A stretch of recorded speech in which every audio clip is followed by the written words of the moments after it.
Digitalna transformacija je danes pravzaprav nujna, še posebej, kadar govorimo o oskrbovalnih verigah oziroma v logistiki. Za logistiko skozi pravimo, da pravzaprav se pogovarjamo o tem, da gre za premik blaga od točke A do točke B ali pa če hočete upravljanje z blagom.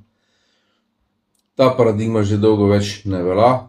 Danes se pogovarjamo o upravljanju z podatki, ki seveda načeloma to blago spremljajo od začetka do konca in jih je ravno tako potrebno znati upravljati, tako kot je fizično blago danes tržno blago, tako so tudi podatki v bistvu danes že tržno blago.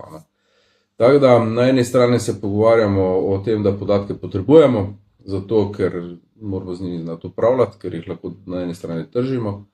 Na drugi strani je pa vsak podatek oziroma podatki so tudi podlaga za kakršnokoli optimizacijo in tako naprej. Vemo, da eden od trendov na splošno danes so podatki, brez digitalizacije podatkov ni. In tako upevana umetna inteligenca in strojno učenje v bistvu temeljijo praktično na podatkih. Tako da, ali se iti digitalno transformacijo, ki je pravzaprav osnova za vse ostale stvari, vključno z robotizacijo, avtomatizacije, sploh ni vprašanje. Vprašanje je, kako se tega iti in kako to zagotoviti, da je stvar čim bolj učinkovita.